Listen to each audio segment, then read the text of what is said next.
Good evening. I'm Milton Curry, Dean of the USC School of Architecture and the Della and Harry McDonald Dean's Chair in Architecture. And I want to thank you for joining us for tonight's lecture. I want to thank Professor and Graduate Architecture Program Director Alvin Huang and the Public Events Committee and our communications team for helping to put our events together. Keiko McNally, Assistant Dean, Cynthia Pena, Events Coordinator, and Fern Vargas, Graphic Designer. I want to state also that we'll be having a Q&A with our speaker following her remarks this evening. If you'll put your questions in the Q&A function or the chat, that would be great.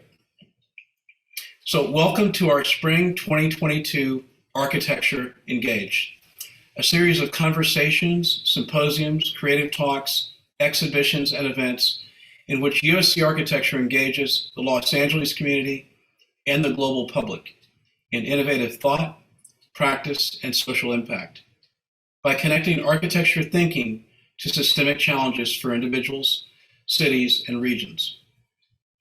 Our series of events this semester highlight the interdisciplinary mandate that must now be commonplace in our architecture schools, with architecture taking a lead position in critiquing, analyzing, and speculating on issues of space, place, social and economic qualities, locations of capital, placements of physical assets, and displacements of bodies, communities, and polities. So please go to our website, placed in the chat, to access the full list of Architecture Engaged events this spring semester.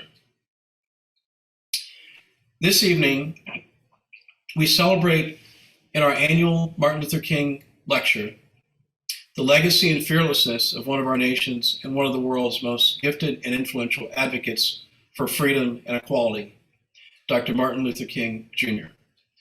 Dr. King's prophetic and empathetic vision for our nation and for all nations is signed. Let me start that again. Dr. Martin Luther King Jr.'s prophetic and emphatic vision for our nation and for all nations is as true when he talked about justice and equality in the 1960s as it is today. Yet the combination of precarity and a slippage of the moral foundation of equal rights would be troubling to King today. The precarity of our democracy and the class tensions that threaten our collective prosperity and happiness, our mental health, and situatedness on a single planet are reminders of what Dr. King reminded us, that, quote, the arc of the moral universe is long, but it bends towards justice. But somebody has to bend it. And so we're counting on all of you and our lecture this evening to do just that. Our speaker this evening, I'm very pleased to have, is Professor Brandy Thompson Summers, Assistant Professor of Geography and Global Metropolitan Studies at the University of California at Berkeley. She brings an interdisciplinary vision and approach to the current aesthetic and intellectual moment in which we want to understand the problems that had plagued inner cities, urban areas, but we also want to be empowered to imagine and speculate with our own minds in order to construct a more equitable future. That's a form of bending the arc towards justice. How do you map no place? There's an intimacy between Blackness and the placelessness that shows up today in Oakland, other cities, in homelessness. And Dr. Summers' scholarship and research draws on speculation to highlight a long history of restrictive and devastating policy passed and promoted by local governments and developers in many regions. She tells stories of West Oakland, in particular, as a testing ground for speculative urbanism, and urbanism based not on speculators as profit or the spectacles of a city's self-branding, but in the utopian and dystopian possibilities that unfold in an ongoing housing emergency. Dr. Summers is Assistant Professor of Geography and Global Metropolitan Studies at Berkeley. She's also founder and co-director of the Berkeley Lab for Speculative Urbanisms. Her research examines the relationships between the function of race, space, urban infrastructure, and architecture. Her book, Black in Place, The Spatial Aesthetics of Race in a Post-Chocolate City, published in 2019, explores how aesthetics and race converge to map Blackness in Washington, D.C. I highly recommend this book. She's published several other articles, many articles and essays that analyze Blackness, culture, aesthetics, and urbanization that appear in scholarly and public publications, including the New York Times, the Boston Globe, International Journal of Urban and Regional Research, Public Books, and the Funambulist. She's also a member of the editorial collectives at City and Acme and is on the editorial boards of Urban Geography, Cultural Geographies, Environment and Planning, and many others. So please join me in welcoming Dr. Brandy Summers to USC Architecture, this year's annual MLK lecture. Thank you so much, Milton. I really appreciate that warm welcome. And then also appreciate you all being here. I know this was the first day of in-person classes. We're still online here at Cal, and so we're still trying to get used to this pandemic and navigating it as much as possible. So we're going into our third year being online, so hopefully you're accustomed to this kind of engagement. But again, I really appreciate the invitation. I'm really happy to be here. So as Milton mentioned, I wrote a book a couple of years ago, and I'm going to talk a little bit about that. But let me first share my screen with you so you can see my presentation. Great. Hopefully we can see this.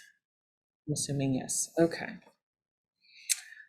So today's presentation, I'm titling Spatial Temporalities, the Future Pasts of Black Dispossession. So as I mentioned, my book just surpassed its 2-year publication anniversary. So at the beginning here, I wanted to spend some time discussing it, but then I want to move on to talk a little bit about what I've been thinking and writing about since moving back home here to the Bay Area. I'm in Berkeley right now. Really, I want to talk to you about what's really kept my attention lately, especially given those wonderful words that Milton shared earlier, thinking about kind of the legacy of Dr. King. So please bear with me. I'm hoping at the end we can have a wonderful and productive conversation. So for those of you who may not be familiar with my book, Black in Place, in it, I talk about the ways that Blackness figures into processes and practices of urban gentrification. So the book really explores the role of race as an aesthetic in the 8th Street Northeast corridor, which is a historically Black, rapidly gentrifying commercial district in Washington, D.C., for those of you who might be familiar with it. In the book, what I'm doing is describing the changing historical role of Blackness and its interaction with the processes of gentrification. So using this small space, I'm telling a much larger story about cultural change, about racial conflict, about capital flows, governance, and gentrification. So 8th Street for me perfectly illustrates this problem that emerges when Black areas are primed for revitalization. So I'm situating gentrification of 8th Street to detail how Blackness went from a set of political commitments rooted in the preservation of Black life to an aesthetic that's integral to the cultural displacement and material dispossession of Black people. In particular, I'm using Blackness as an analytic lens to understand how racism shapes Black life. I'm also using this analytic to show how liberal proclamations of race neutrality and calls for diversity only serve to marginalize and displace Black people. So Blackness ends up being simultaneously pathologized, celebrated, and sanitized for capital, and is subsumed under this capital-friendly umbrella of diversity. I locate what I'm calling this aesthetic infrastructure of gentrification in ways that multiple actors, so like craft brew masters and high-end eateries, developers, and corporate retailers all deploy in aesthetics of Blackness to help landmark and to brand the spaces around their investments. So when I use aesthetics in this context, I'm talking about those visual representations of nostalgia, the marketing of luxury goods, as well as architecture.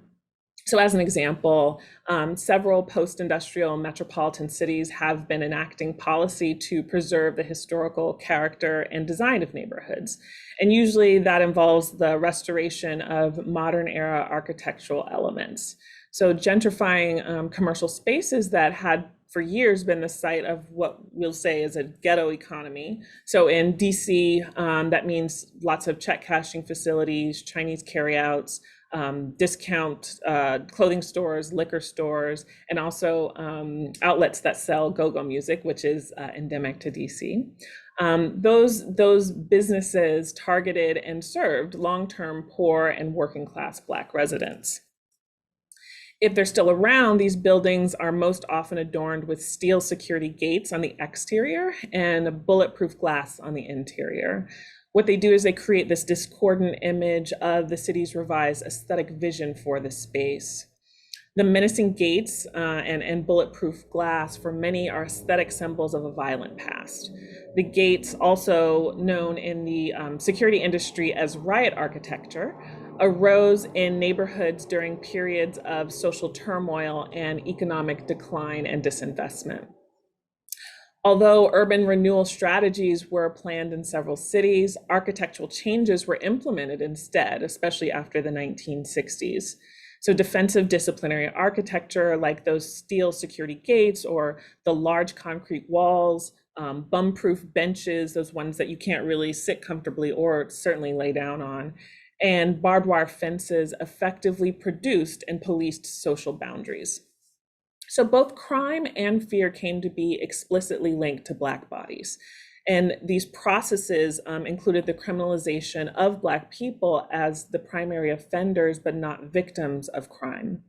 This produced a fear of Blackness as a result, and a devaluation of the physical structures that are associated with Black neighborhoods. The result was the implementation of riot architecture in primarily lower income Black communities. So city officials, business owners, policymakers, and developers began to address these conditions by using urban revitalization as a strategy, precipitating gentrification rather than fostering equitable development. So several cities have started to rid buildings of their defensive architecture or any other external treatment that further degrades and marginalizes this physical asset. What ends up remaining is the labeling of objects and spaces as Black, even when Black bodies aren't present. And this underscores the ways in which urban decay and ruin are often attributed to Blackness. This is also how Blackness and the aesthetics of Blackness are understood by policymakers, developers, and the incoming gentry. But what it shows instead is a history of white flight, this dynamic process of disinvestment and then reinvestment. These aesthetics end up marking capital in important ways and helping us understand the ways in which it flows. So today, the aesthetics of gentrification become clear, especially when we look at the built environment. The street has become this place where a minimalist monoculture is popular, right? This aesthetics of locality, placemaking through details like exposed brick, repurposed signage, chalkboards, and rust metal, a retro futures aesthetic that ironically signifies a kind of working class authenticity through its presentation of old but new businesses. These aesthetics couple with the systemic devaluation of assets that are critical to low-income people and the revaluing of those same assets for the rich. The aesthetic is decidedly anti-corporate, but signals something welcoming to newcomers as a local, inviting frontier to discover. So how do I explain what's going on in this context? So I introduce in my book a theory I named Black Aesthetic Emplacement, BAE for short, which I define as a mode of representing Blackness in an urban capitalist simulacra. So in other words, it's like replacing reality with representations. And so I'm introducing this concept as a way to think about how Blackness ends up being aestheticized and deployed to bolster public order, to organize landscapes, and also to accumulate capital. This occurs through a structuring and resignification of Blackness to increase the desirability of a particular urban location. So ultimately, Black aesthetic emplacement incorporates spatial projections of Blackness that obscure displacement, containment, and exclusion facilitated by excessive policing, by predatory lending, evictions, and increased tax burdens that accompany gentrification. I'm saying here that the strategic incorporation of Blackness as an aesthetic is essential to gentrification as this urbanizing process and can be seen clearly in institutions that provide daily service. The presentation of these racial aesthetics disrupt narratives commonly associated with gentrification, namely displacement. So in these neighborhoods that had large Black populations, there's this residual Blackness that gets carried over into gentrified spaces. It becomes a model, right? So with aesthetic markers of Blackness prominently on display, ready for immediate consumption, conceptually the revitalization, the renewal and redevelopment end up at enacting violence upon those who've lived and have toiled around the neighborhood in previous years. So despite, euphemistic and incredibly popular characterizations, we start to see these things kind of bubble up to the surface. So ultimately, my book tells this multi-layered history of H Street, which DC helps me frame, right? Deindustrialization, gentrification, residential and commercial revitalization, as well as large-scale development, create conditions for displacement of older and poorer African-American residents, as well as those small Black businesses. While DC was the first chocolate city, that first large majority Black city in the US, it's still analogous to so many other cities that experience and continue to experience racism, segregation, high unemployment, and disproportionate incarceration rates, but also a prolific music, food culture, politics, and play, including my hometown, Oakland, California, right up the road from you all. The transition of H Street exemplifies the dismantling of the Black city, this disappearing mode of social and cultural life that's been revised and remade by this aesthetic infrastructure. The book, in other words, exposes the contours of contemporary racism, and it provides a framework through which we can imagine these various ways to study deterritorialization, the dismantling and eventual reclamation of the Black city. So that's the book, right? Now I want to kind of move on to my more recent work, which is part of a collaboration where I draw on the speculative to highlight a long history of restrictive and devastating policy promoted by local governments and developers. So to do this work, I start with a question that Milton mentioned earlier. How do you map no place? So traditional spaces and places, as Catherine McKittrick argues, quote, require Black displacement, Black placelessness, Black labor, and a Black population that submissively stays in place, end quote. This logic ultimately holds sway, particularly in urban planning, but also in the policies that have destroyed working and middle-class Black neighborhoods across the US. At the root of these decisions lies a presumption that there's no place for Black people in the city.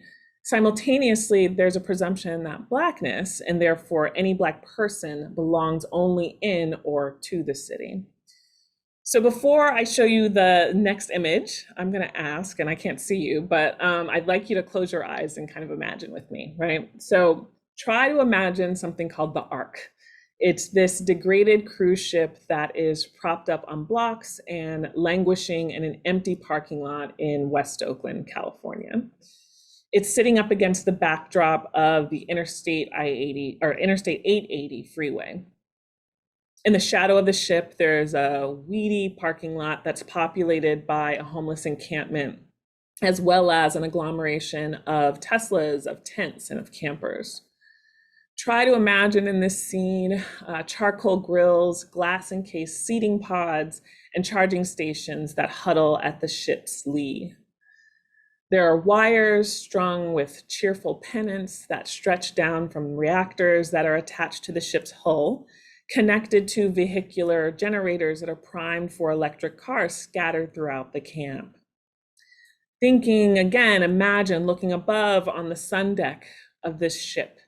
You can see more generators and another colorful assortment of tarp-covered tents and patio umbrellas, all framed by another strand of pennants. The ship's hull, like the facade of the adjoining Beaux Arts train station, is adorned with graffiti.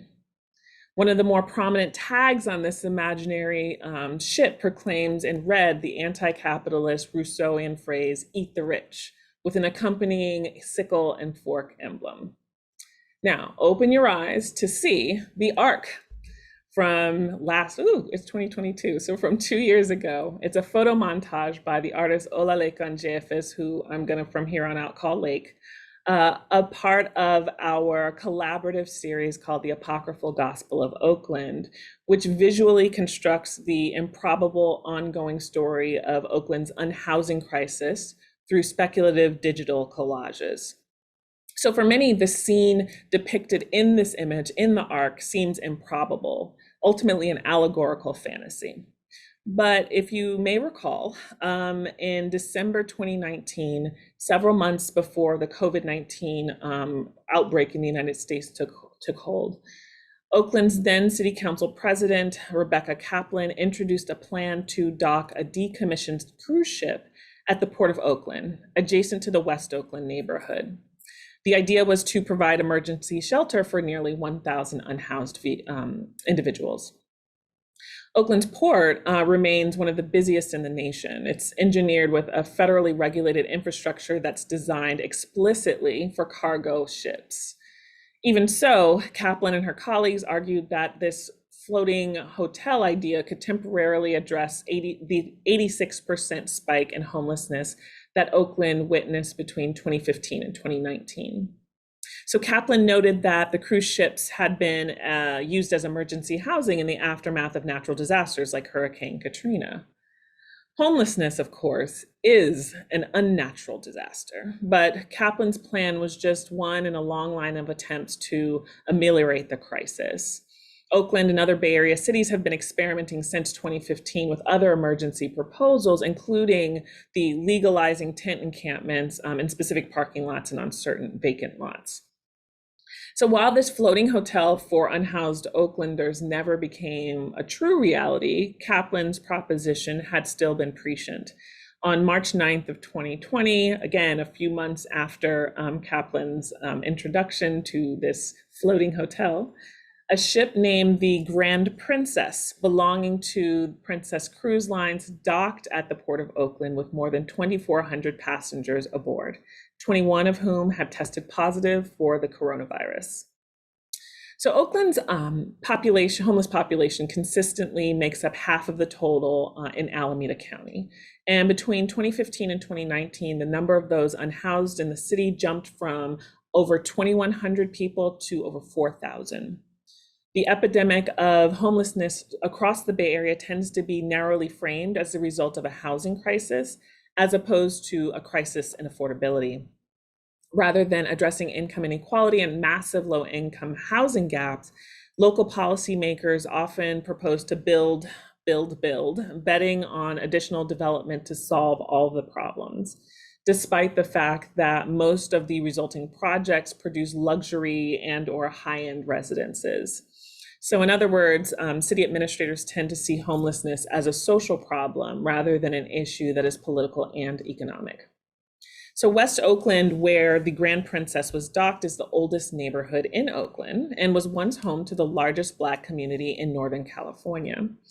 But as the overall Black population in the city continues to dwindle precipitously, so does West Oakland's concentration of Black residents.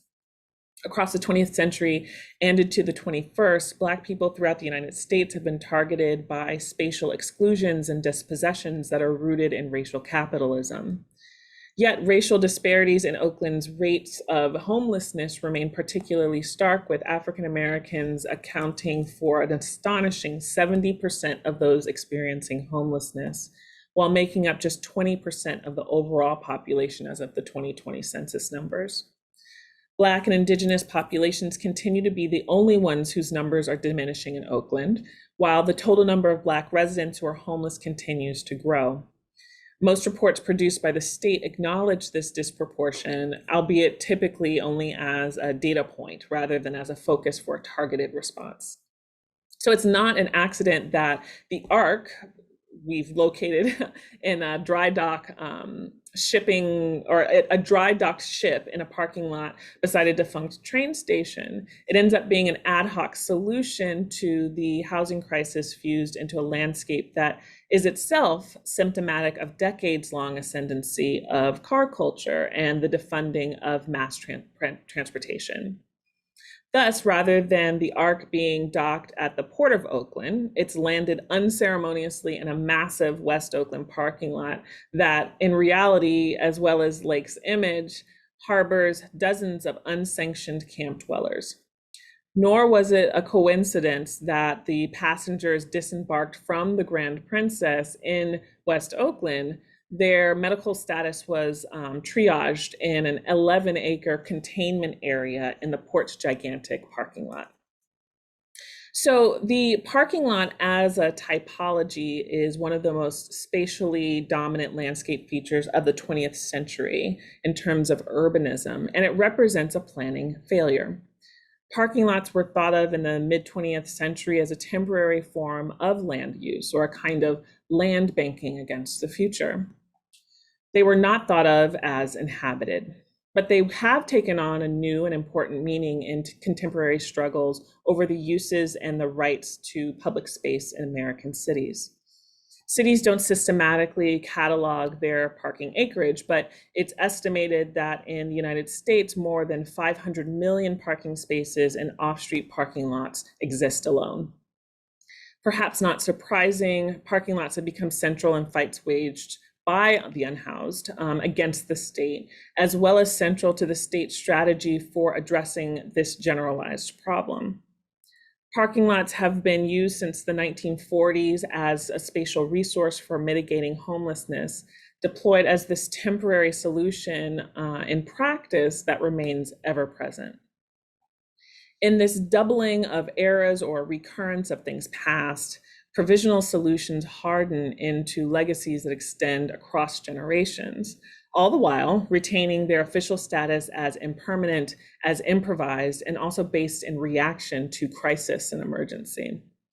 We are living in the second decade of the 21st century, and with unprecedented levels of income inequality, food insecurity, ostentation, precarity, and austerity. The world is organized by private property and market exchange. It's fashioned by corporatization, burdened by social repression, environmental destruction, and also racial reckonings.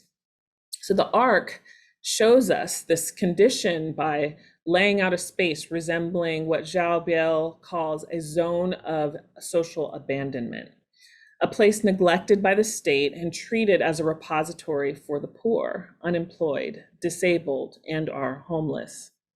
The Ark is a dystopian hybrid, a landlocked escape vessel poised between apocalypse in progress and a new post-apocalyptic normal, replete with signs of entropy, innovation, resurrection, and abjection.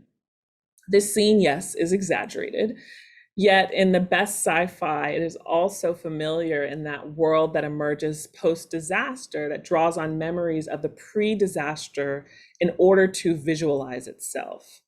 In other words, dystopian narratives look backwards, right? Serving to warn us about impending catastrophe. But when it ultimately comes to thinking about the present, right? When it comes to thinking about Black homelessness, and what it tells us about urban spatialities in which we're currently living and about those in the making, this speculative timeline folds into a much more complicated knot. Here we can presume a truth that's explained by writer D. Scott Miller in the Afro-Surreal Manifesto, Black is the New Black. The future is already here. He says there's no need for tomorrow's tongue speculation about the future. Concentration camps, bombed out cities, famines, and enforced sterilization, they've already happened. To the Afro-Surrealists, the tasers are here. The four horsemen rode through too long ago to recall. What is the future? The future has been around so long, it is now the past. Mindful of these histories and these yet to come prospects, I'm spending the rest of my time considering Black homelessness in West Oakland as occupying this really simultaneous parascience fictional or Afro-surreal time, right? In which complexes of events that seem mappable along a present or past, present, future axis are in fact all happening at once. In this folded and disjunctive temporality, events from the past are noticed or received only in the present, determining experiences of the here and now, as well as likelihoods for the future, in unfanciful but often denied ways. What's more, this future past of Black dispossession and homelessness doesn't just take place anywhere. Because Oakland has cleared so much land, but provided no adequate means of housing people, informal settlements emerge and are often contained within vacant spaces where built structures used to be.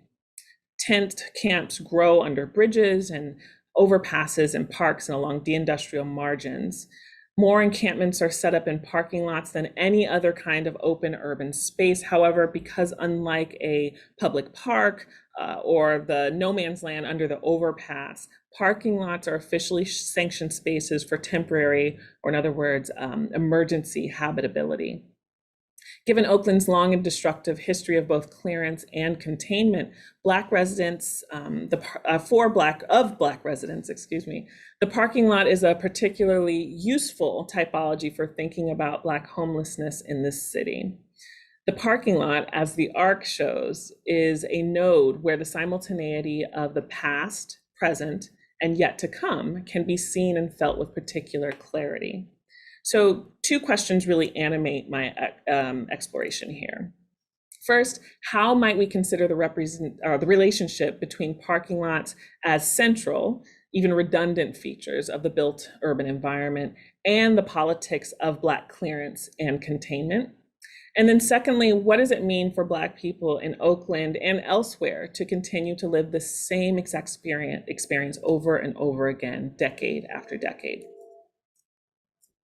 So since World War II, the Bay Area was one of the fastest growing urban centers in the country, and more than 50,000 Black migrants arrived between 1942 and 1945, most of them from Louisiana, where my family is from, Texas, Arkansas, and Oklahoma. This influx, coupled with the displacement and dispossession of Japanese Americans and their internment in camps, established Black people as the largest racial minority. Anti-Black racism coalesced as the Bay Area's go-to racist practice, proliferating and intensifying for years to come. This restructuring of racism in California, from the targeting of Japanese immigrant populations to the assailing of Black American migrants, aligned with much of what had already occurred in other parts of the United States, particularly the South. Since the National Housing Act of 1934, discriminatory housing policies and practices such as redlining and restrictive covenants had cordoned off certain neighborhoods from Black residents across the US. At the same time, however, segregation facilitated the emergence of a vibrant and growing Black urban community. By 1940, in Oakland, nearly 60% of the Black population lived in West Oakland, and a robust commercial and cultural district grew up along 7th Street in West Oakland.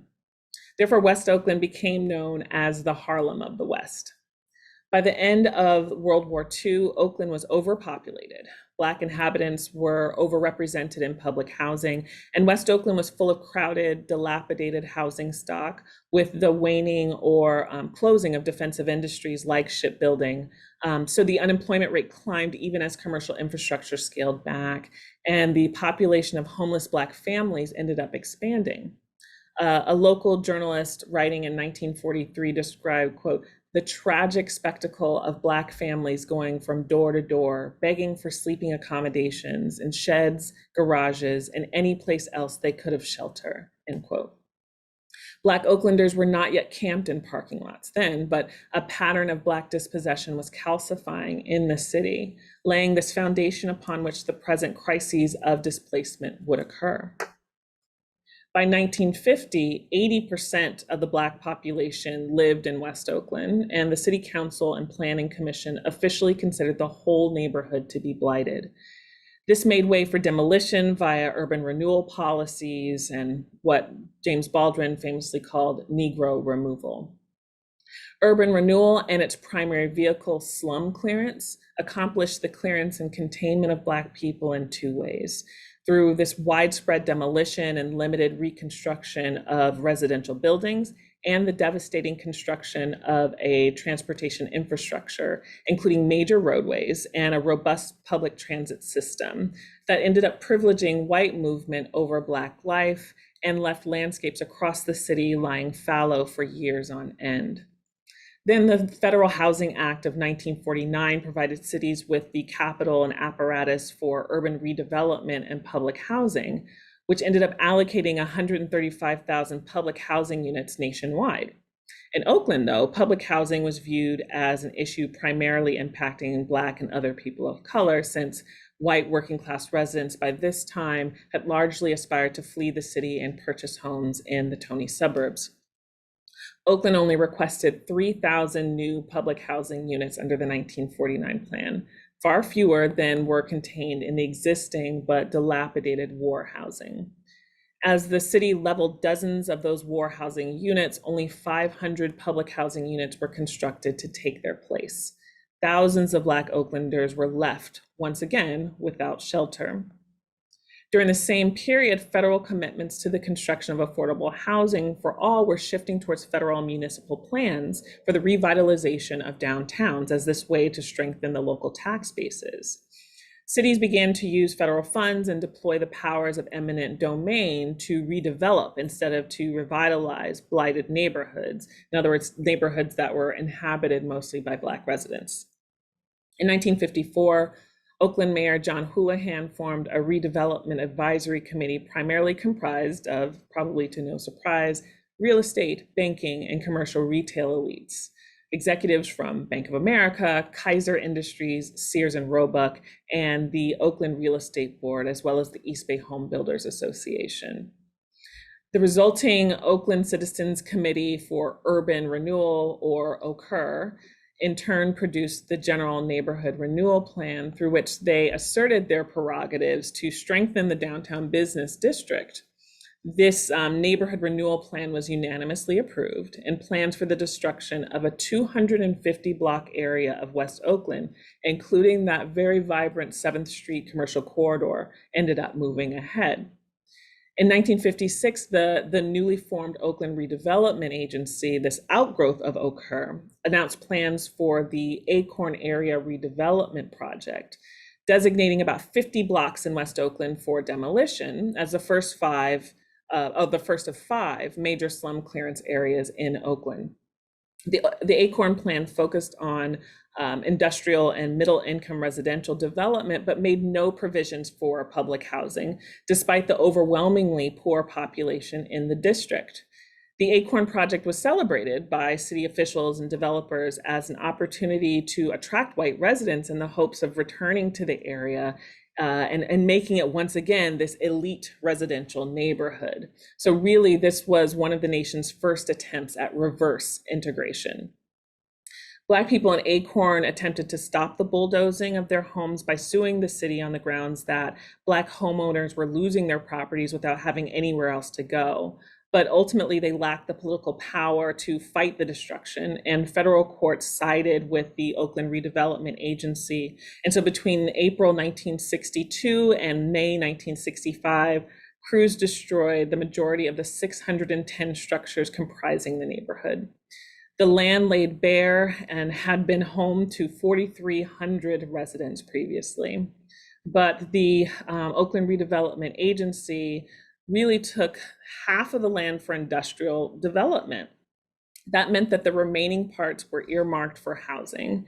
So priority was given to development of industrial sites over residential units, however, but by 1967, absolutely no homes had been built in Acorn. Vacant lots ended up dominating the landscape. So the Acorn project never achieved the city's aims to create an integrated place. Really what they meant was to make it less Black. The Oakland Redevelopment Agency's commissioner, Jack Summerfield, lamented, he said, quote, "West Oakland used to be an area where rich white Americans lived before it became a mostly Black area. Acorn was a chance to reintegrate West Oakland, but I'm afraid that hasn't happened." Acorn was also a template for the city in addressing the lingering housing crisis, and as such, an experiment in the management of Black and low-income populations. The project complemented several other orchestrated by the Oakland Redevelopment Agency in the later 60s, including a clearing of 70 more blocks of West Oakland to make room for the construction of a huge US Postal Service distribution center, which still is there, along with surface and underground lines for Bay Area Rapid Transit System, also known as BART, and most notably, a new interstate highway system. Further renewal projects were put forward as the Oakland Redevelopment Agency focused on development in the downtown core immediately adjacent to West Oakland. These plans promoted transit, commercial construction, and inevitably parking. So the expansion of the federally subsidized interstate highway system decimated Black communities all throughout the country throughout this era.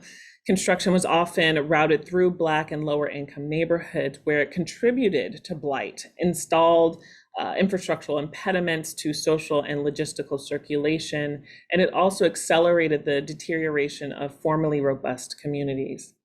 In California, in particular, the development of freeways increased mobility for white Americans, but on the whole, these new expressways further facilitated the clearance and containment of Black people who continued to live in cities' cores bypassed and encircled by freeways.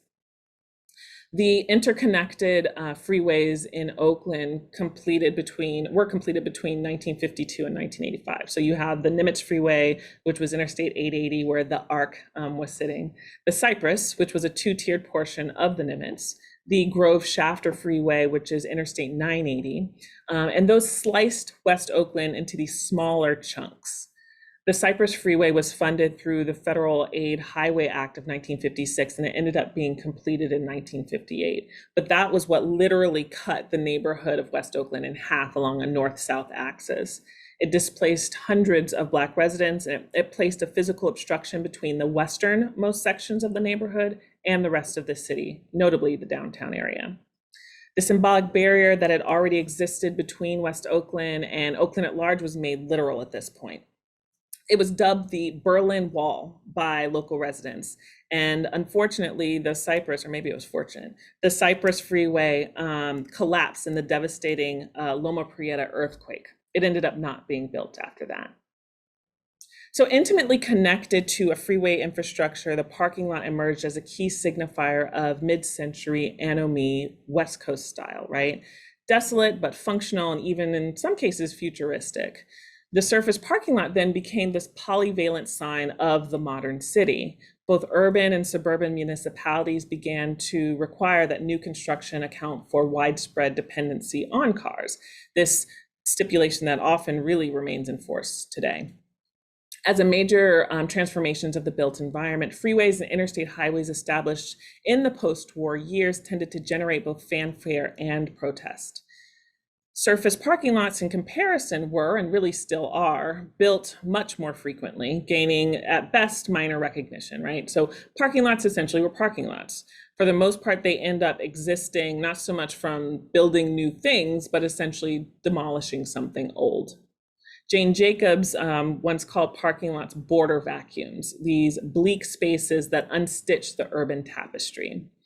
As the 1960s dawned, the parking lot was emerging as the ultimate manifestation of spatial clearance, cleansing, and removal of the permanent temporariness in cities. And we start to see what happened here in 1968 as we're shifting from 1946, and then you see 1968, where you have the introduction of these freeways and also the clearance of these different plots of land, and then moving into 1993, really how it's changed dramatically in those few years. So urban renewal then intensified the precarity of Black life in West Oakland. Black labor had been key to Oakland's wartime emergence as this industrial powerhouse. But as the state and federal governments poured funds into the advancement of white suburbanization, the urban core was left to decay. It was this polluted pavement scape that was littered with vacant parcels, surface parking lots, and these unfinished projects, ultimately industrial carcasses.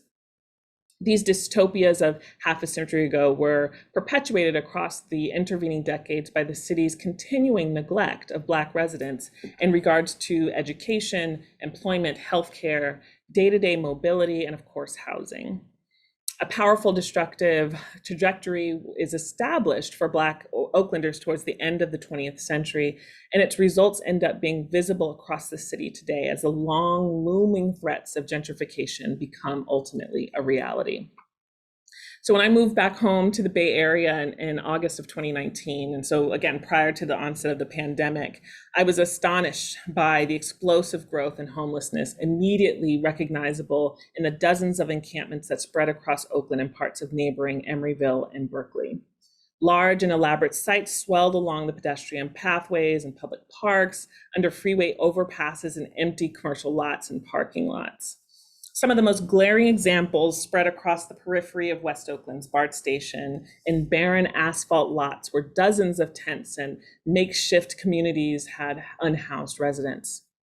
Peering into my left while driving along the southbound overpass of Interstate 880, it was really impossible to miss the nearly 5-acre expanse sprinkled with tents that were charred that had charred abandoned cars, stationary RVs, and cobbled together plywood and metal structures that were crammed behind a chain link fence on a lot around Wood Street.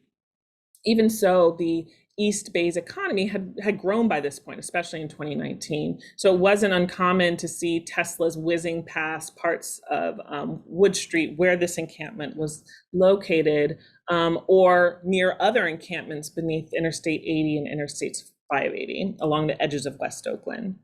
The incongruence between these visions reflected, at least for me, a frightening sense of our new shared reality under late stage capitalism. People living without housing tend to be pathologized in ways that personalize and medicalize their predicament, as if private failings and health problems were responsible for conditions that are in fact driven, again, by racial capitalism. This is what Peter Marcuse calls neutralizing homelessness. Impoverished neighborhoods and homeless people's camps in California in recent years have been compared to slums in Pakistan, Brazilian favelas, and shantytowns in Mexico. These conditions that in an earlier era would be characterized easily as blighted. Throughout my research, though, I found that official responses to such extremity tend to come in 3 forms, but in my last few minutes, I'm going to discuss one today. So one of the fundamental means by which contemporary American cities attempt to manage homelessness is through design. Oakland has initiated several programs and policies to address homelessness, most of which places the responsibility on homeless individuals. The city has offered various temporary solutions, right, which operate alongside community-generated projects produced by artists, activists, organizers, and unsheltered individuals themselves. These include provisions for transitional housing, shelter beds, RV parking sites, and these controversial community cabins, which are also known as part of the Tough Shed program. These are essentially tool shed communities erected on surface parking lots and in other vacant spaces beneath the Interstate 980 freeway. To give you an idea of the kind of support that the program received, Oakland spent nearly $9 million to purchase Tough Sheds, which are produced by the Denver-based Tough Shed Inc., and establish RV parking sites and parking lots all over Oakland as part of its emergency homelessness response.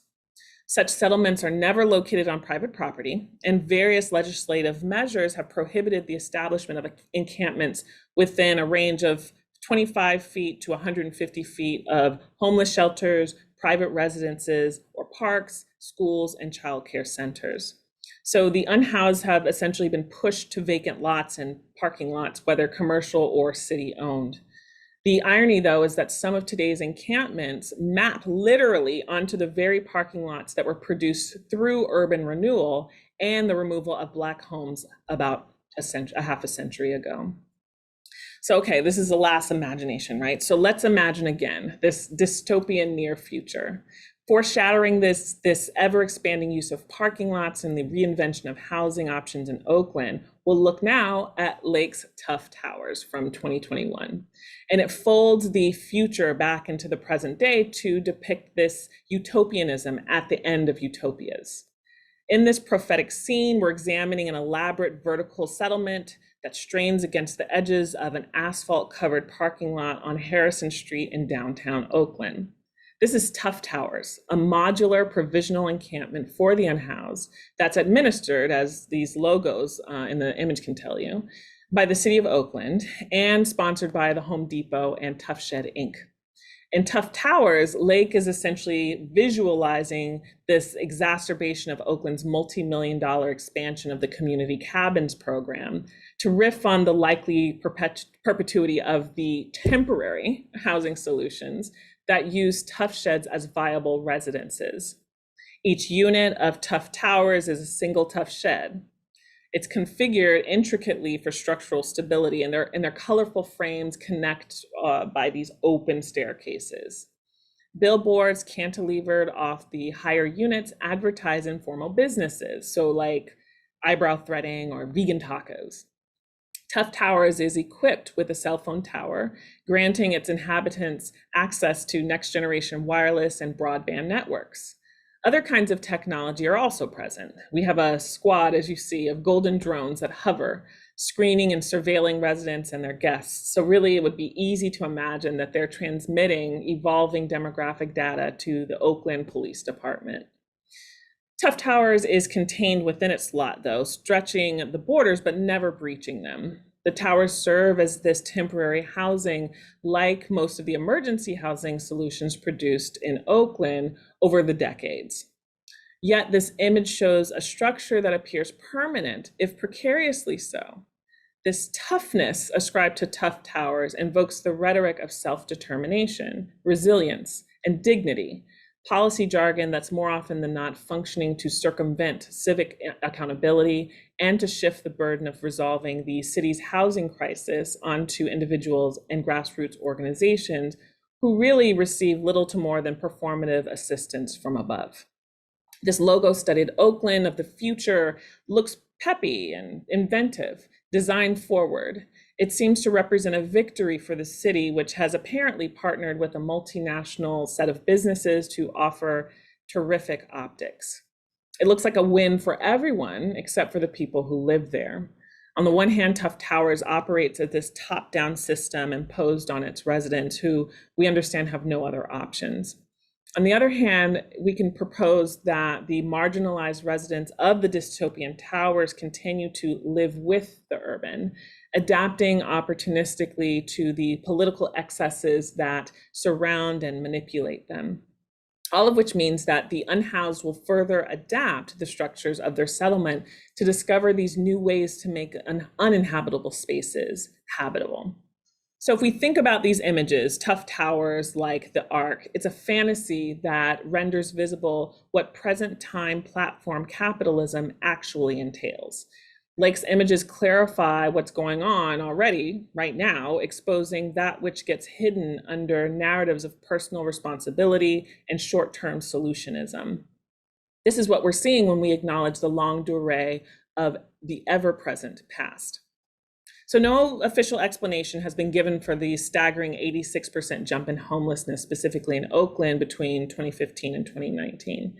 In a 2021 report from the city's auditor's office, they determined that the city essentially lacked an effective strategy to deal with the crisis that's unfolded over several years, and it hadn't properly accounted for these declining conditions in the encampment. There's no clear understanding of encampment activities and no budget sufficient to address the problems that have befallen those assembled into these communities. The audit also specifically analyzed the city's encampment management services, including kind of their crisis and long-term housing options for the people who live there. By and large, the city auditor concluded that Oakland is failing in its attempt to address and ultimately eradicate homelessness within its city limits. So the policy prescriptions introduced by the city and by the county are quick fixes at best. None address the longstanding political and economic conditions facing marginalized groups, especially Black Oaklanders. We can imagine that in the yet to come in which we are already living, which is also long ago, out of which we never emerged, the most intensely marginalized residents of these dystopian cities will continue to improvise, to generate opportunities to render unlivable spaces livable. In doing so, they'll be continuing to cope with conditions that are generated by the decisions many decades old and circumstances that are no longer clearly visible. Black migration for wartime jobs and the city's inability to house shipyard workers, the urban renewal era of demolition, the rapid construction of interstates and freeways that decimated neighborhoods in West Oakland, and the pre-pandemic jump of the unsheltered population. These histories collectively extend their temporal tendrils into these encampments across Oakland today. Through those encampments, the pasts of the 1940s and the 1960s and the 1990s and the 2000s continue to plot what's likely to happen in 2, 5, 15, 20, or even 50 years. So how then are we to think about this future that is already here, this past that's never gone away? So clearance and containment, right? Moving populations into particular locations and containing them there are central to urban policy making. In the economy at large, time may have moved linearly from the post-war to the present, but the urban dynamics keep us as Black people in a cyclical routine. Clear and contain. That's what happens when the two temporalities of way back then and pretty soon and the two spatialities of get going and stay there collide and end up fusing.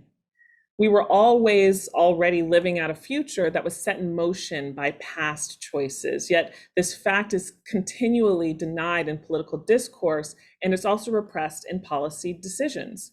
Solutions are fetishized, yet they're posited as separate from the still active legacies. What could seem like dry details of urban planning and economic history, or like sci-fi scenarios dependent on time travel and seer-like predictions, or even like satirical takedowns of exaggerated kind of corporate good citizenship. There are also these mundane facts of what we see when we drive through parts of Oakland today. These pasts persist in the present as traces, as ghosts, as zombies even half denied or invisibilized and half accepted as normal conditions of the 21st century in the East Bay housing economy. So once was, beat up old Victorian homes in West Oakland that were being destroyed to make room for freeways, industrial districts and surface parking lots. Now the unhoused are being corralled into the same locations where those Victorians once stood. Those who were dispossessed then couldn't afford those houses now. If those structures were still there, they would likely have been renovated into multi-million-dollar assets. Parking lots themselves are a contentious aspect of this feedback loop. They don't cause or they don't resolve the housing crisis, but they're a tool that's constantly deployed as a short-term fix for this constantly presumed dearth of housing. The parking lot as an interim solution has operated in the past, and it's operating also in the present and probably in the future as this battleground where cities oscillate between clearing the unhoused away and containing them within makeshift but impermeable borders of the lot. Perhaps it's time, though, to imagine not a future divorced from the past, but a layered present in which our awareness and acknowledgement can help make room for a truly radical reimagining of our interior and exterior life alike. At the same time, we have to acknowledge this historical accounting of Blackness standing in for a reality where certain people have been excluded from specified norms and rights to the city. This exclusion also implies the existence of undocumented worlds of limited visibility thought to haunt the city's modernity or posit radically different ways of being in the city. In other words, clearance and containment perhaps point to the possibility of something else, and maybe may or not, maybe not, have been at work all along. This something else is a way to create a different kind of city by creating a different way of thinking about it. So as geographer Ruth Wilson Gilmore writes, what the world will become already exists in fragments and pieces, experiments, and possibilities. Thank you so much for staying, and hopefully we can still chat. Great, thank you, Brandy. That was amazing talk, and we'll please get the questions going. I'm going to start us off, and then I'll ask one question I see in the Q&A function. Really amazing kind of two-part talk, starting with your book and some of the ways in which you dealt with Washington, D.C., and specifically kind of the problematic that's, of course, everywhere of gentrification. Right. Maybe to start there, because so much of your talk is about representation. I want to get to that later and through the questions, but maybe to start where you started, what is the level of intelligibility of Blackness and the authenticity of it that for you or for a community would register as kind of, this is successful in terms of maintaining both the authenticity and spirit and the peopling of the spaces themselves with people who are Black and indigenous to those communities. What is the threshold, qualitative or quantitative threshold, around which you say, okay, this is acceptable with the inevitable kind of onslaught of capital that builds up around it, that accepts other kinds of tropes, as you mentioned, whether it be coffee shops with chalkboards or other kinds of things. Thanks for that question, Milton. I think in a lot of ways that's why I wrote the book. I was thinking about what representation has to mean, what authenticity has to mean, and ways that various stages of capitalism presume this quality to Blackness that can be used in meaningful ways. So what that means is we have to account for how much race largely, and again, Blackness really does drive different decisions.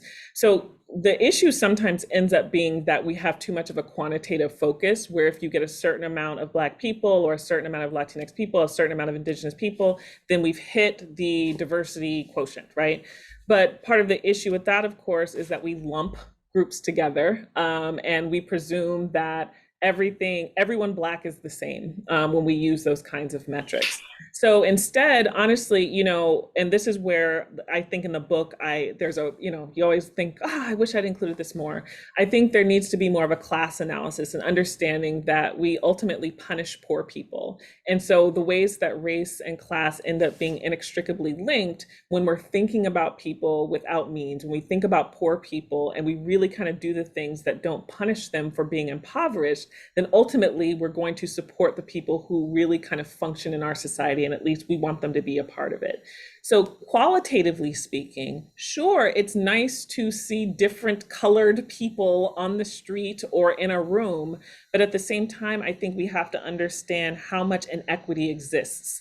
And because the lump of people who are most disadvantaged are Black, then we ought to consider both of those things at the same time.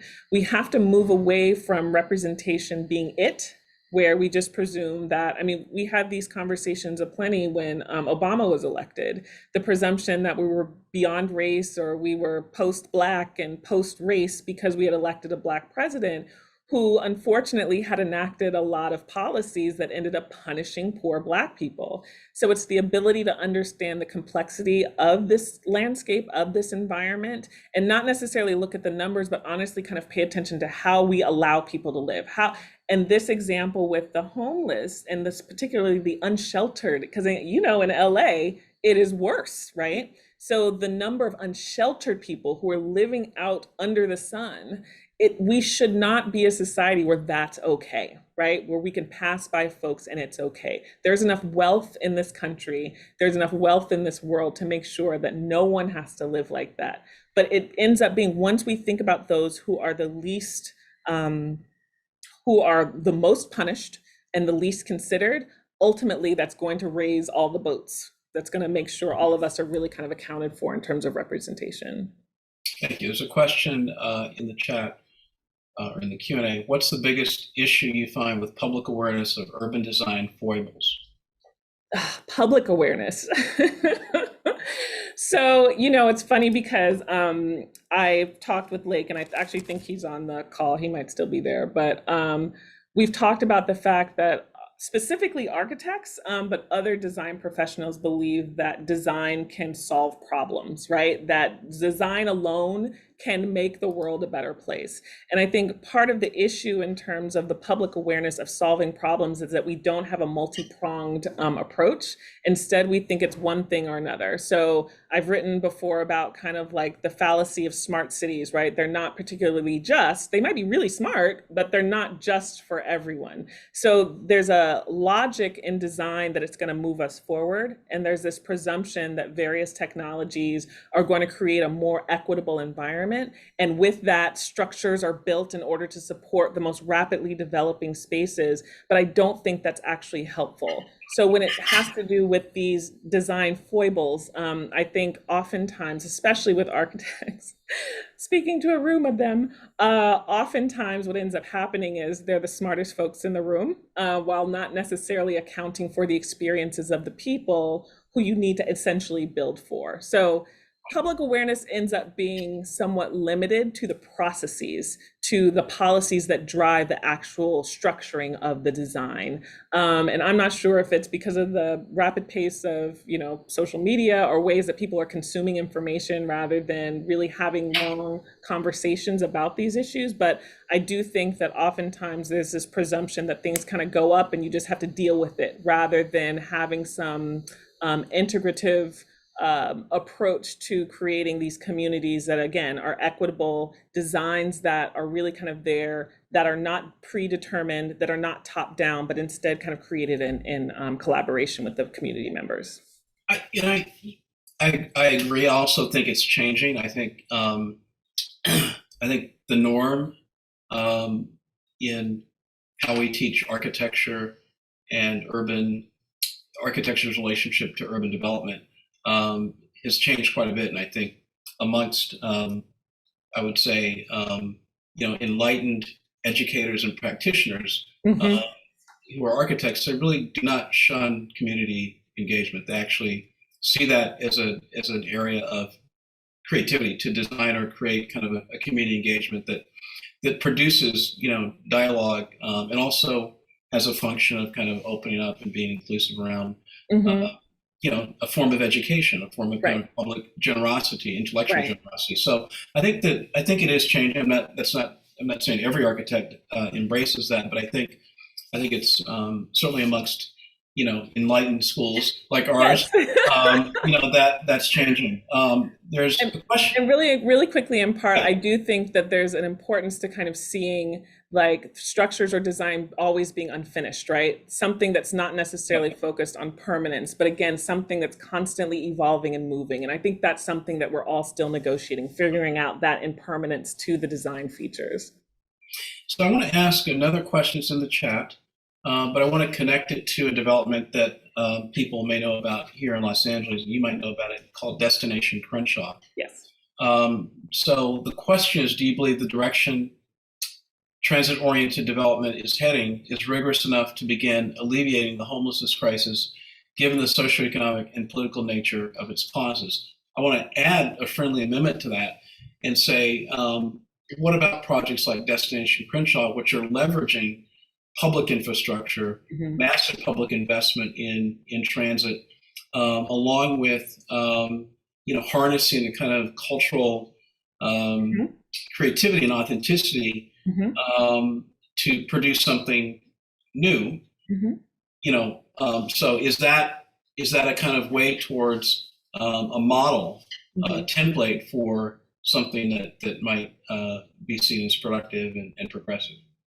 Yeah, thanks for that question. I see Stephen Montoya who asked the question. So yes, I am familiar with Destination Crenshaw and have spoken with graduate students who are writing, theses and dissertations on that project, and also people who have been planners who have been involved in the project. And I think, it has some incredible, like the vision of it is incredible, specifically related to transit-oriented development. I spoke a little bit about that in my book, specifically as it related to Washington, D.C., because the transit-oriented development that was taking place there, and also that they were attempting to take place in the Bay Area, ended up exposing these fractures. Part of it was because in Washington, D.C., there was an interest in doing this kind of development, but what was happening was they essentially left they were doubling the effort in a sense that you would have bus lines, let's say, that already existed, and they were putting a trolley at the same, the exact same route as the bus. And so transportation is certainly a very racialized experience, specifically in places like Washington, D.C., where it's more the Black population, Black working class population that's taking the bus, but they were trying to encourage tourists, middle and upper middle class residents to take the trolley instead, right? And so you start to see this advocacy for creating development around the transit center, but the transit center isn't necessarily serving the people who were taking the bus in the first place. Mm-hmm. So I do think that with transit-oriented development, it's accounting again for this unfinished process, that if you're going to build housing near a train station, or if you're going to try to produce this commercial infrastructure around transit, around residences, that we can't necessarily incentivize developers to make the most profit possible. And that's what ends up happening. We have these ways that the land ends up becoming very valuable. And then there's opportunity for various forms of speculation to essentially take over. And so though it's this public project that's incorporating the lifeblood of the people who have lived there, there's representations of who's been there, there's skate parks, there's all kinds of like cool things, but ultimately sometimes folks don't necessarily want that. And that's going back to the question of representation. I'd rather have a functional grocery store than a mural. And so it could be possible to have both, but ultimately there seems to be more emphasis on producing public art in this case than producing some kind of equitable development that makes it more than 15% affordable housing, an expensive Whole Foods, and other, like not having a dry cleaners, and instead having kind of like a gourmet cupcake bakery, right? So you don't see the intention starting with that, but certainly because of this kind of shift, financial capitalism, we're here, gig economy, we're here, and then we have the crisis of the COVID-19 pandemic that's creating a different relationship to capital, even in these spaces that have well-intention. The last thing I'll say is that, on the one hand, it still feels like we're going through this weird kind of looping of time where we're having conversations now in the Supreme Court about affirmative action. We're going back and having conversations about infrastructure generally. They're trying to undo all of the sins of the past by just tearing things down rather than recognizing the ways that poor communities have adapted to these infrastructural projects that have taken place. So I think oftentimes we have to, again, see this as an unfinished process or something that's moving this way and coming back, looping back around to predict essentially what's going to happen. I think Destination Crenshaw seems cool. I hope that it's seen as a continuous process and not that, in 2032, they've decided that it's over and, that it's done and it's been accomplished and you can move on to another area.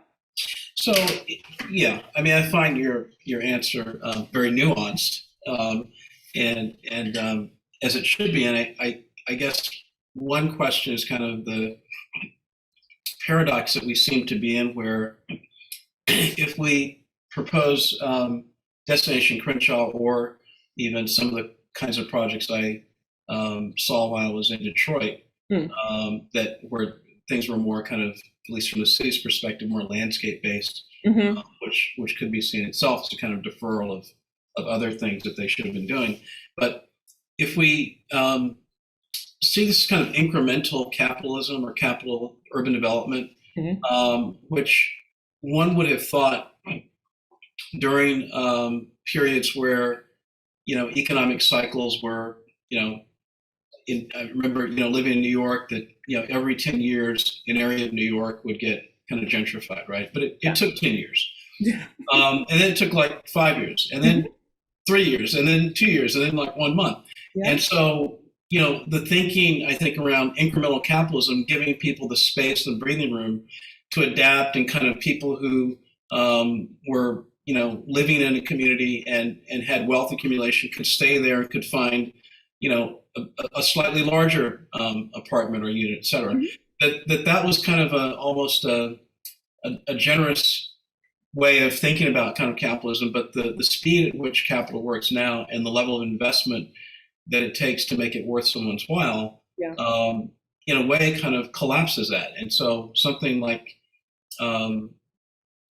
looking at downtown Detroit, I don't know if you're familiar, but the scale at which developers bought 300 buildings and massive amounts of investment wasn't incremental. But then the city said, well, we're going to be about neighborhoods and landscape, which is a long-term incremental, this kind of 3-block area, we're going to landscape, then you can have a couple of units that might develop on that. I mean, it seems like incremental capitalism at this point is kind of lulling these communities into a false sense of what's happening is progressive, when in fact, on the other side of the ledger, there's a lot of massive investment and acceleration. So I don't know the answer, but I'm suggesting that projects like Crenshaw are trying, seem like they're trying to kind of have it both ways, and it's difficult.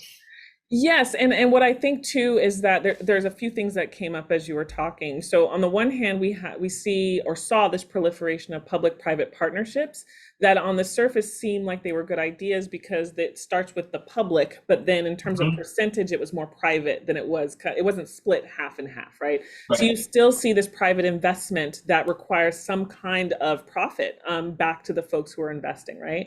And then on top of that, and this is a kind of mixture of qualitative and quantitative, you start to see with these structures that are built, they're not building 3 and 4 bedroom units for families. They're building studio 1 and 2 bedroom places. And so you're not necessarily trying to make room for families to come and live in these spaces and have access to this transit that's supposed to take them to work or take them to the park, et cetera. So on the surface, again, it sounds great just in terms of thinking about environmental concerns, thinking about affordability concerns, but ultimately, unless you kind of take these nuanced, like that's why it's so nuanced, you have to take into consideration the fact that you're displacing types of people, right? Not just in terms of color. That's where the class argument comes in, and that's definitely the case in Detroit as well. But Detroit being massive.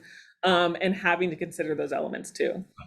I want to acknowledge the people who've asked questions. So I failed to do that. Stephen Montoya, Ahmed, and now Jordan Curry asked a question. Like calls for movement layering have increased, are there similar opportunities for architects to utilize their skills with and be accountable to community members impacted by racialized capitalism and spatial inequities? Movement lawyering. Okay. I think part of it, and I've actually talked to a lot of planners about this, is so I'm trained as a sociologist, though working in a geography department and often talking to planners and architects, right? So I kind of just spread all over the place. And part of that has to do with trying to consider, in a lot of ways, sociological questions. So understanding how these different experts can contribute to this kind of much larger issue and how we can all kind of come together. So what that means to me for architects is to partner with those who have expertise outside of theirs. So that could be sociologists. There aren't working sociologists out there, but folks who are committed to understanding, let's say, the needs of the community, because they're all unique. What ends up happening though is we keep putting the same answers on top of different communities with different histories and presuming that that's going to be the solution. So I definitely think just in terms of, I say this about a lot of people, poor folks like nice stuff too, right? And so in working with we're having architects work with communities, it's actually demonstrating that they're valued, right? So not, again, just in terms of public art, which in a lot of ways can be that kind of Black aesthetic and placement, but to really kind of build up these structures that don't, let's say, participate in a higher level of surveillance, right? That aren't necessarily, if we think about the construction of public housing units, how they were essentially, it's the panopticon and ways that architects were really kind of creating with cities ways to spy on poor people. And so the way to do that is to understand that history, recognize what happened and why, and then trying to come up with a different logic, right? A different understanding, a different lens through which you actually look at the communities, not one that you're I guess were taught in school. Mhm. And I'm still acknowledging that there are schools that are a lot more progressive and forward thinking in terms of their training.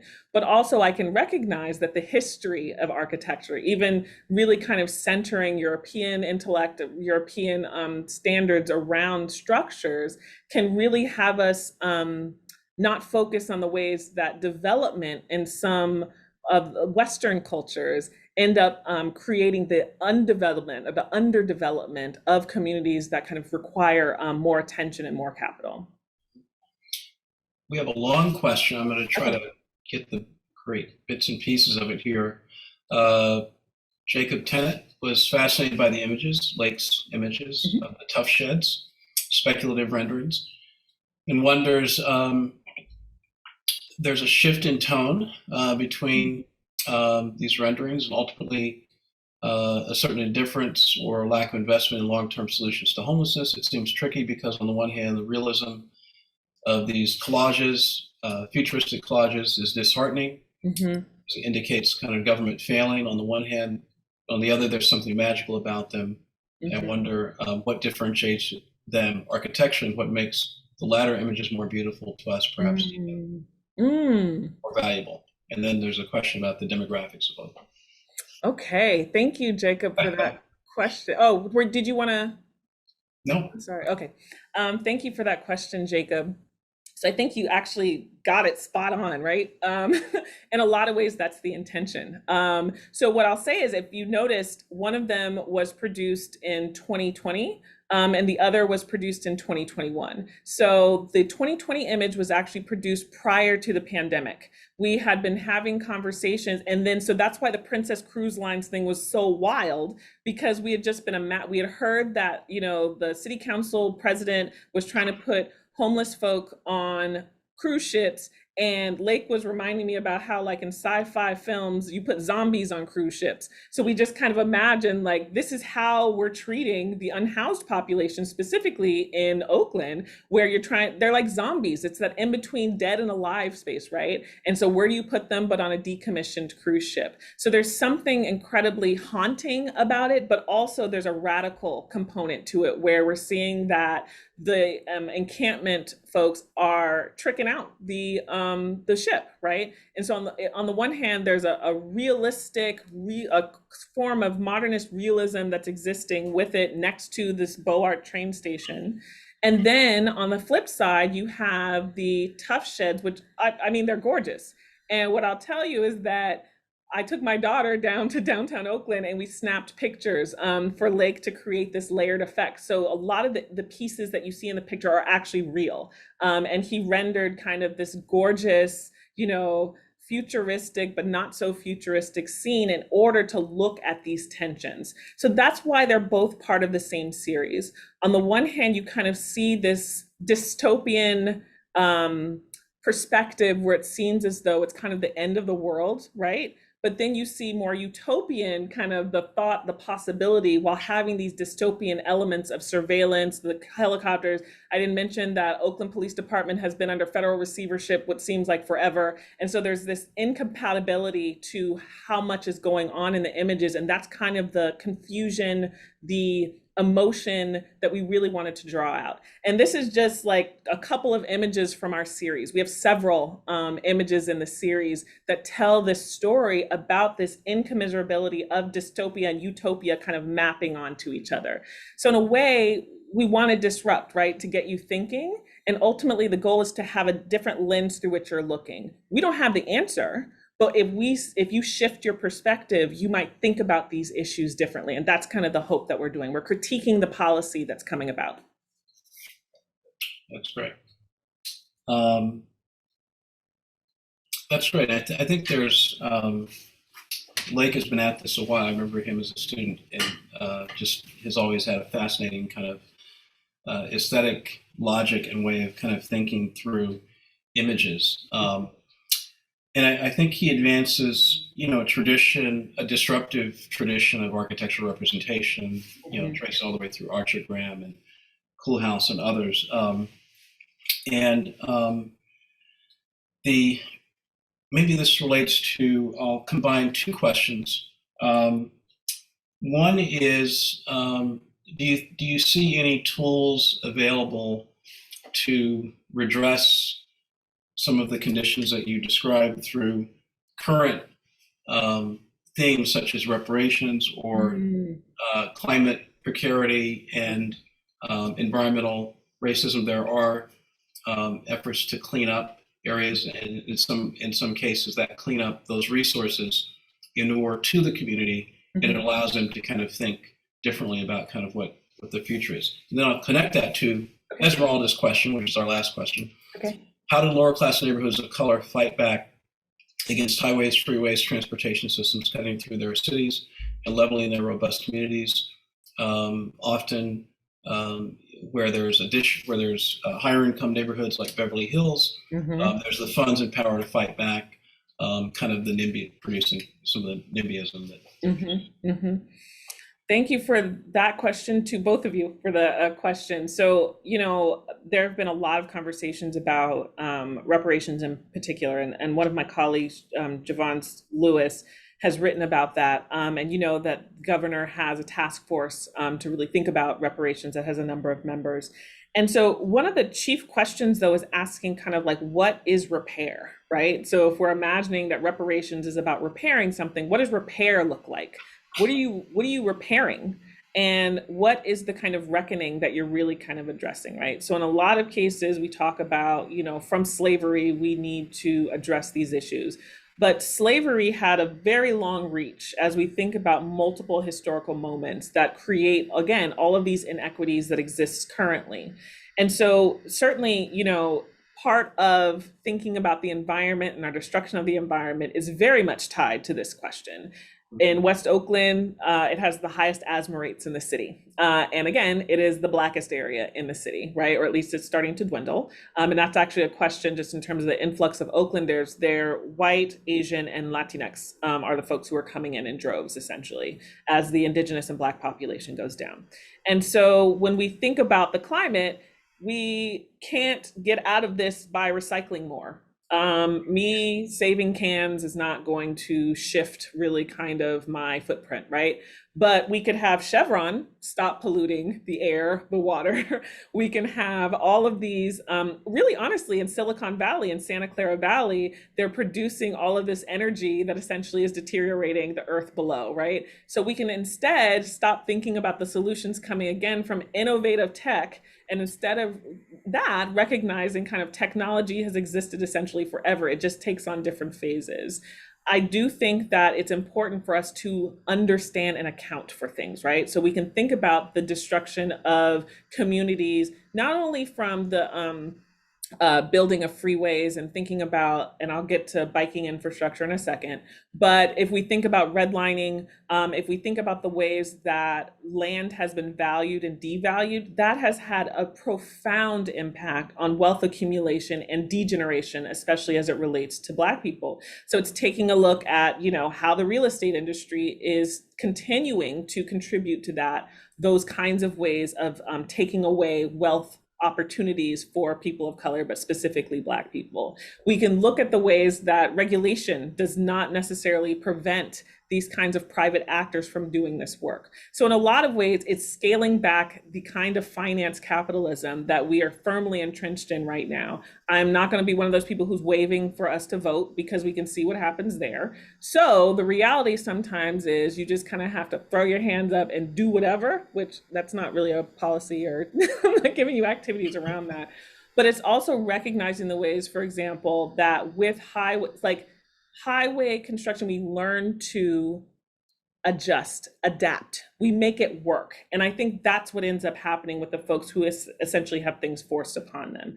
Why I brought up biking infrastructure is because we're starting to get past the conversation and instead focus on having cities be bikeable and walkable when you still haven't dealt with the communities that can't get to their job without driving, right? There's a fantastic article in Places, actually, from a couple of years ago, on shade, and thinking about the ways that shade can really expose these dynamics where, again, we're focused on a type of infrastructure that doesn't help the people that need it the most. So instead, I think it's more so, again, this particular lens that we're using. I think folks who are living in these communities are actually doing amazing jobs.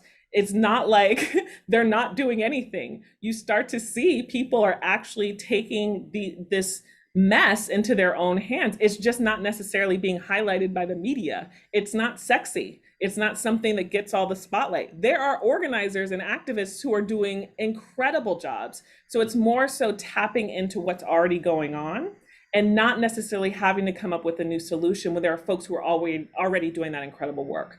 But I do see these ways that it feels very frustrating, and it feels like you don't have as much power because you don't have the capital like folks in Beverly Hills, which has its own long racist history, or other neighborhoods in Hollywood Hills, et cetera. But keep in mind that there are people who are actually doing incredible work. And so it's more so supporting them with your energy and with your talent than anything. Thank you for really a lot of provocative thinking that we want to see more of, particularly when you and Lake continue this collaboration. Yes. We'd love to have you back to look at more of these images that are in Yes. talk Yes. as is the dialogue that's being produced in connection with them. So thank you for really a great lecture and conversation and answering some great questions as well. And thank you everybody for coming. Thank you for asking having me. such great questions. Yes. And we look forward, as I say, to every lecture during the pandemic online. We have to have you, back in person. And so there's going to be one big conference, I think, of all of our lectures that were online. We say, we're now coming back in person, so come back and join us. But we'd love to have you come to the school at some point. Thank you. I've never been to USC, which is insane. So like growing up in California. Yes. Yeah. Well, thank you. Have a great night, everybody, and join us for our continuing event series, Architecture Engaged, and have a great evening. Thank you, everyone.